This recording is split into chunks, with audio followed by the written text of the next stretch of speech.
Good morning on this Tuesday. Kind of getting a little bit of a late start on the recording, about halfway to the gym already. Uh,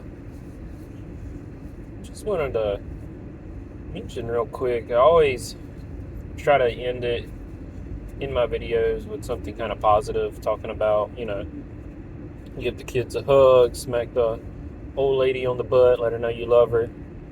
And I jokingly and admittedly stole that from Seth Feroci, where he talks about, you know, smacking the old lady on the rear end and, letting everybody know you love them. But it's honestly something I do try to practice when I'm with my wife because I feel like a lot of people, I work with a lot of females in the nursing field, and I always hear the same complaints and stuff like that from like the married and not even married people about how they feel like, the relationships are going stale, or, you know, let's say somebody's husband does something and then they're kind of bragging to their co-workers and stuff like that, and the other females like, oh, my man hasn't done nothing like that in, a year or 2 years, or, oh, I can't remember the last time,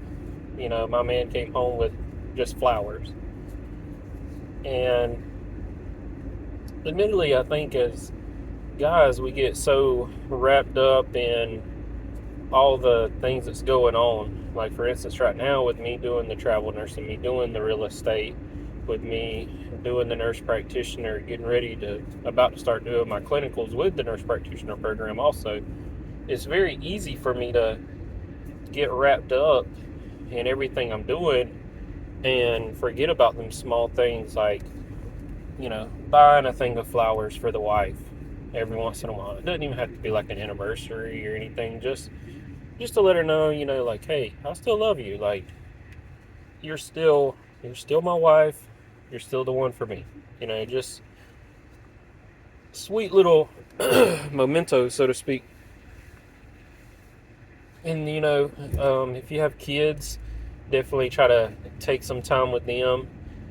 My oldest ones, they're with their mom, so I don't get as much time with them. But my youngest ones, they're 5 and 4 right now, and I recently bought them a thing of like huge, ginormous Legos, and they've been building forts and robots and all kinds of stuff with that. So, and I'll be over there trying to build with them and everything. And so I bought them this weekend. I bought them a whole nother set of those ginormous blocks. So now they're going to have about a good almost three, or well, I guess it'd be a little bit over 200 of these ginormous Lego blocks. They probably could build an entire couch. That's how ginormous these things are.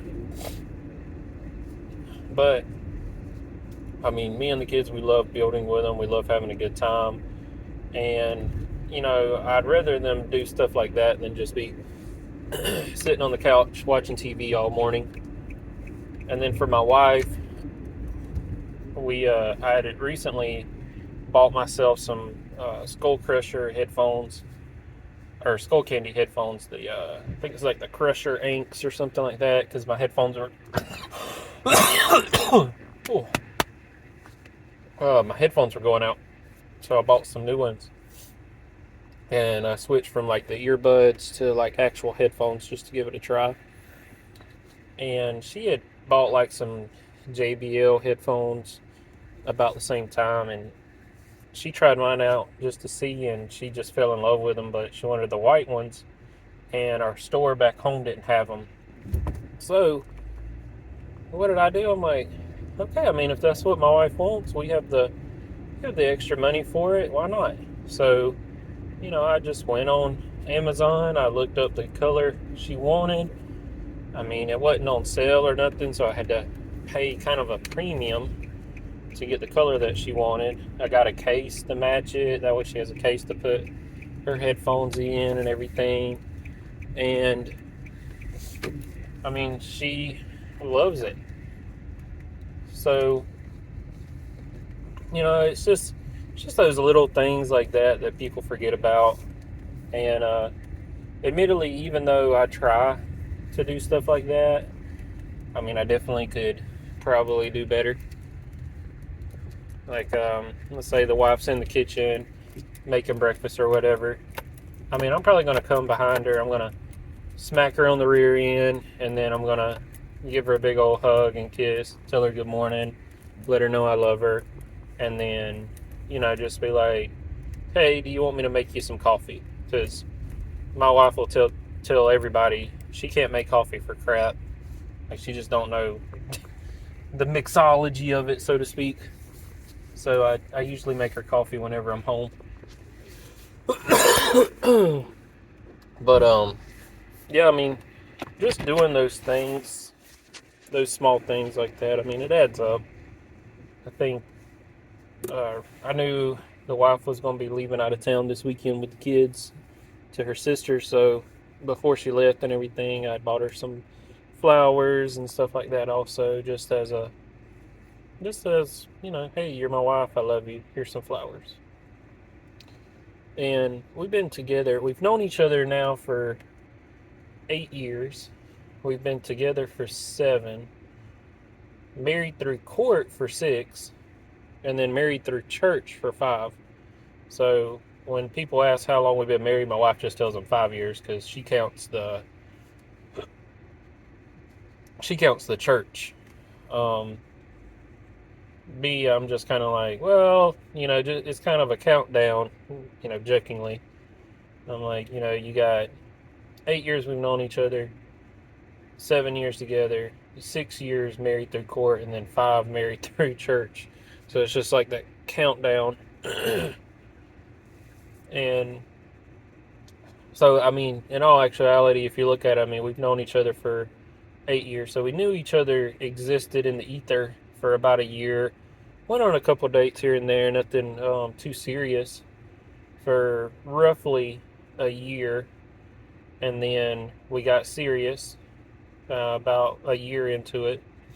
Like, we basically dated around, but it wasn't like we were super exclusive or boyfriend and girlfriend, as she would label it as. And then at the 7 year mark, I knew, like, okay, this is the person that I want to be with for sure. Like, there's nobody else that I wake up in the morning, I want to text, I want to call. There's nobody I want to talk to right before I go to bed. Like, she's the one that I've been going to. So I was like, all right, let's seal the deal on this. So made her my girlfriend. We stayed girlfriend and boyfriend for about a year. I think at about I want to say maybe 9 month mark, proposed. So it was kind of 9 or 10 month mark. I can't remember exactly, but proposed, got married through the church because her family is a kind of old school Mexican Catholic family where she doesn't leave the house and go with the man until she's married. And then for me, it was like I knew I wanted us to get married and everything, but we were both finishing out college and everything, and we wanted to go ahead and start, moving forward. But at the same time, we didn't have enough money for the big wedding and everything else because we were still focused on finishing out college, but we knew we wanted to be together. So we did the court and the way we got through with her family was which we were already planning on doing the church wedding too. We just needed to wait some time. So we basically got married through the courts here in the United States, and our initial plan was actually to do a destination wedding in Puerto Vallarta, Mexico. The following year after graduation and everything, we would save up some money. Of course, we would have some padrinos, if you're Mexican or Latin, you know what I'm talking about, to assist a little bit, and then we would get married in Mexico, and then a lot of her family down there in Mexico could show up if they wanted to. Well, her family was okay with that, so we got married through the courts. We moved in together, and everything was great. We had our son, and then, well, we got pregnant with our son during that time. Good gracious, I need to get a tan. Look like Casper the Ghost. But um, a year later, we were planning on going to Puerto Vallarta, but COVID hit. So we had to basically kind of like reroute, retime everything, and just basically do a church wedding here in the United States, because we still wanted to do the church wedding for our own reasons, but also to please the family. And we had also promised ourselves and everybody that we were. So we didn't want to lie to everybody. And I feel like COVID could have gave us an easy out on it, but we chose not to take that easy out. And I'm glad we didn't. We had a good wedding and had a lot of fun, good reception. It was one of the first big events out, like right out of COVID. So a lot of people came to it because a lot of people had been trapped in their house for 9 months to a year, and that was the first event in our area where people could get out and dance and party, and yeah, people were having a great time. There was people that came out to the reception. I mean, it went out until 2 in the morning, and it was just a blast. But fast forward to today, we talk about sorry. We try to talk about all the things we want to do, and one of the big things that we want to do is probably redo our vows and do that destination wedding that we initially planned in Puerto Vallarta. So I'm thinking, we're at the 6-year mark on the court wedding. We're at the 5-year mark at the church wedding. So I'm like, okay, well, what about at the 10-year mark? The kids will be a little bit older.